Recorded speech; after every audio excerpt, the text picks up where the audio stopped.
আল্লাহর হাবিব সাল্লাল্লাহু আলাইহি ওয়াসাল্লামের সাহাবী আল্লাহর হাবিব সাল্লাল্লাহু আলাইহি ওয়াসাল্লামের সামনে উপস্থিত।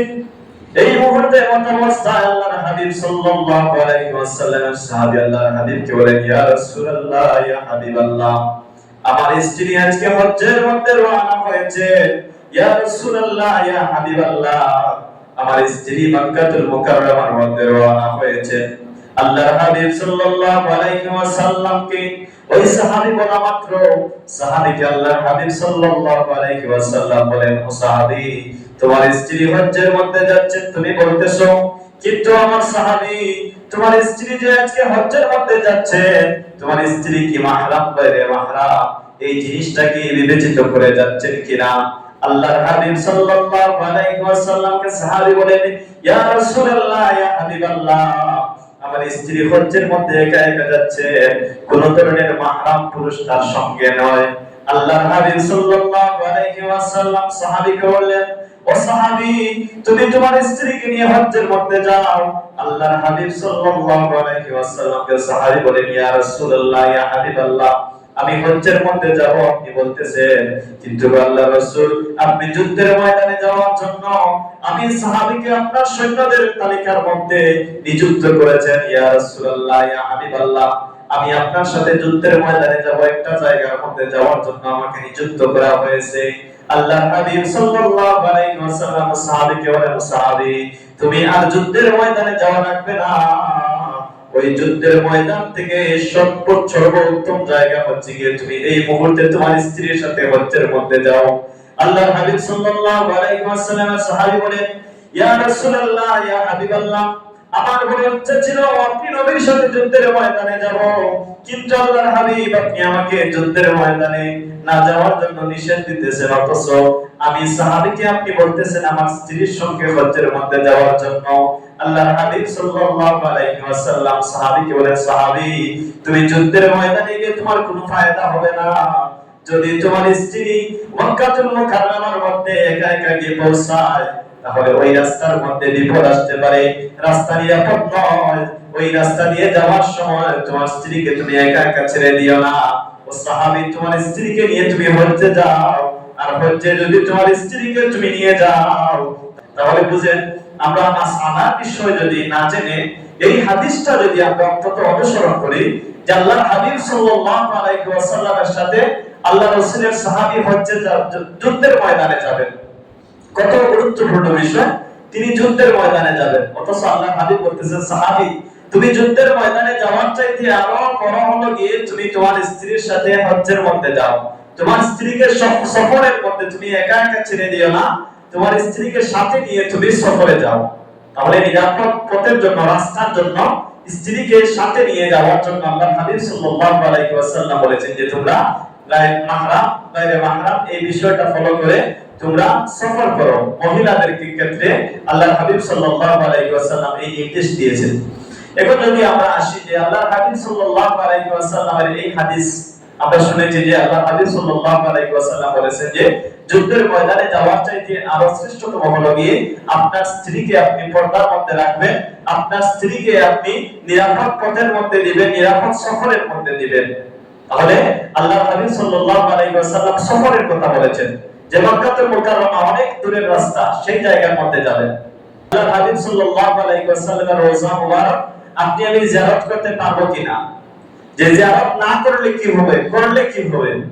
এখন যদি আসি প্রথমত অবস্থা, আল্লাহর হাবিব সাল্লাল্লাহু আলাইহি ওয়াসাল্লাম সাহাবীয়ে কেরামদেরকে আল্লাহর হাবিব সাল্লাল্লাহু আলাইহি ওয়াসাল্লাম বলেন, আমার সাহাবীয়ে কেরামরা, তোমরা যেই ব্যক্তি হজ্জের মধ্যে আসলো, আসার পরে আমি নবী সাল্লাল্লাহু আলাইহি ওয়াসাল্লামের রওজা মুবারক জিয়ারত করলো না, আমি নবীজির কবর মুবারক, রওজা মুবারক জিয়ারত করলো না, সে ব্যক্তি আমি নবীর সাথে অন্যায় করলো, সে ব্যক্তি আমি নবীকে কষ্ট দিল। আল্লাহর হাবিব সাল্লাল্লাহু আলাইহি ওয়াসাল্লামের এই হাদিস থেকে আমরা পাই যে যদি কোনো মানুষ হজ্জের মধ্যে যায়, অথচ যাওয়ার পরে আল্লাহর হাবিব সাল্লাল্লাহু আলাইহি ওয়াসাল্লামের রওজা মুবারক জিয়ারত করে না, আল্লাহর হাবিব সাল্লাল্লাহু আলাইহি ওয়াসাল্লাম হাদিসের মধ্যে বলেন যে ব্যক্তি হজ্জের মধ্যে আসলো অথচ আমি নবীজির রওজা মুবারক জিয়ারত করলো না, সেই ব্যক্তি আমি নবীকে কষ্ট দিল, আমি নবীকে ব্যথা দিল, আমি নবীকে আঘাত দিল। আল্লাহর হাবিব সাল্লাল্লাহু আলাইহি ওয়াসাল্লাম বলেন যারা হজ্জের মধ্যে যাবে, যাওয়ার পর আমি নবী মুহাম্মদ মুস্তাফা সাল্লাল্লাহু আলাইহি ওয়াসাল্লামের রওজা মুবারক তারা যেন জিয়ারত করে। এখন যদি পরবর্তীতে আমরা আরেক হাদিসের মধ্যে আসি, তিনটি হাদিস বলবো, তিনটি হাদিসই সহিহ হাদিস, যে রওজা মুবারক জিয়ারত করা যাবে কিনা এটার পক্ষে হাদিসগুলো আমি বলতেছি। প্রথমত বললাম যে ব্যক্তি হজ্জের মধ্যে যাবে, যাওয়ার পরে নবী মুহাম্মদ মুস্তাফা সাল্লাল্লাহু আলাইহি ওয়াসাল্লামের রওজা মুবারক জিয়ারত না করে আসবে, নবীজি বলেন ওই ব্যক্তি আমি নবীজির রওজা মুবারক জিয়ারত না করার কারণে আমি নবীজি কষ্ট পেলাম, আমি নবীজি ব্যথায় ব্যথিত হলাম। এই নবীজি মুহাম্মদ মুস্তাফা সাল্লাল্লাহু আলাইহি ওয়াসাল্লাম বলেন যে ব্যক্তি উমরার মধ্যে আসলো, হজ্জের মধ্যে আসলো, আমি নবীর রওজা মুবারক জিয়ারত করলো না, সেই ব্যক্তি যেন আমি নবীকে কষ্ট দিল। দেখেন আল্লাহর হাবিব সাল্লাল্লাহু আলাইহি ওয়াসাল্লাম আপনার জন্য আমার জন্য সমস্ত জিন্দেগি 63 বছর জিন্দেগি শুধু উম্মতি উম্মতি বললেন।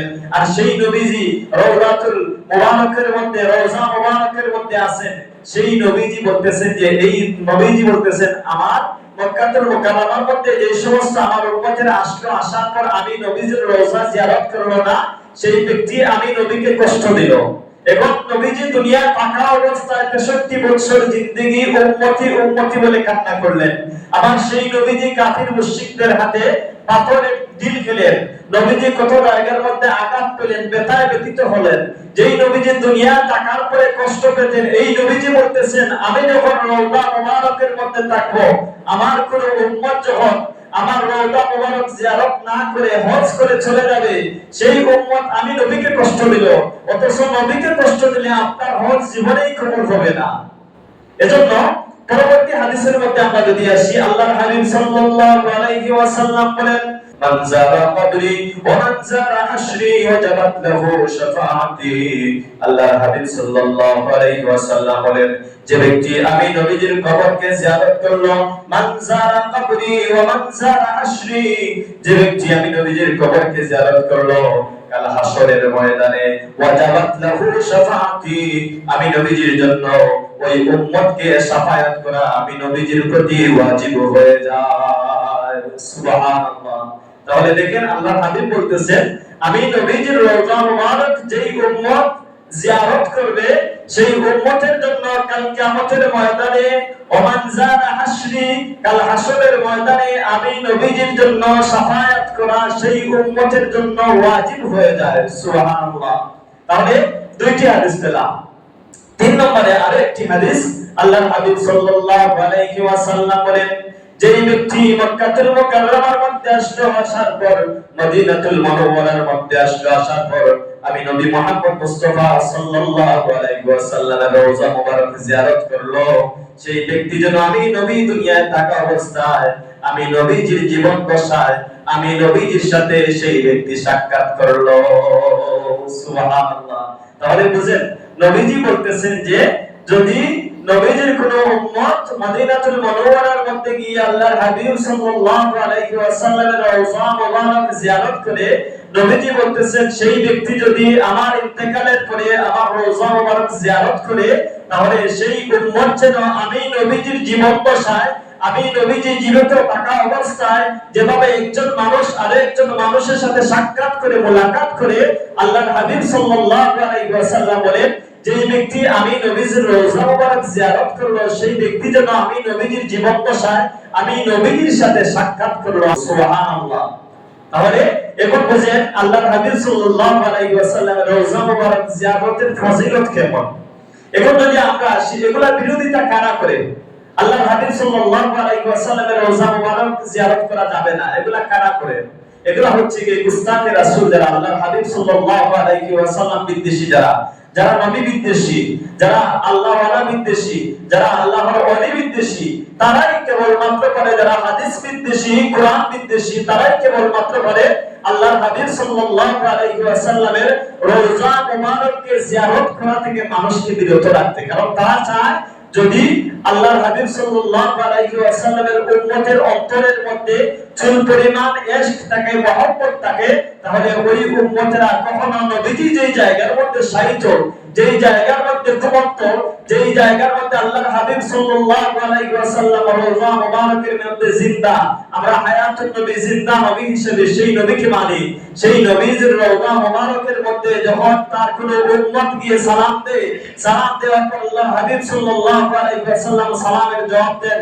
এবং আহলুস সুন্নাহ ওয়াল জামাতের আকীদা অনুযায়ী হলো গিয়ে এই বাংলাদেশের মধ্যে থেকে, জঙ্গলের মধ্যে থেকে যদি আশিকে রাসূল আল্লাহর হাবিব সাল্লাল্লাহু আলাইহি ওয়াসাল্লামের কোন উম্মত যদি বাংলাদেশের যে কোনো প্রান্তে, বিশ্বের যে কোনো প্রান্তের মধ্যে থেকে যদি নবীজিকে সালাম দেয়, আহলুস সুন্নাহ ওয়াল জামাতের আকীদা হলো গিয়ে নবীজি সেই জায়গা থেকে সালাম শুনেন এবং নবীজি সেই জায়গা থেকে আশিকেরা কি বলতেছে না বলতেছে সবগুলা শুনেন এবং সবগুলা সওয়াব নিয়ে, সবগুলা সালাত এবং সালাম নিয়ে আল্লাহর হাবিব সাল্লাল্লাহু আলাইহি ওয়াসাল্লামের রওজা মুবারকের মধ্যে নিয়ে পৌঁছানো হয়। সুবহানাল্লাহ।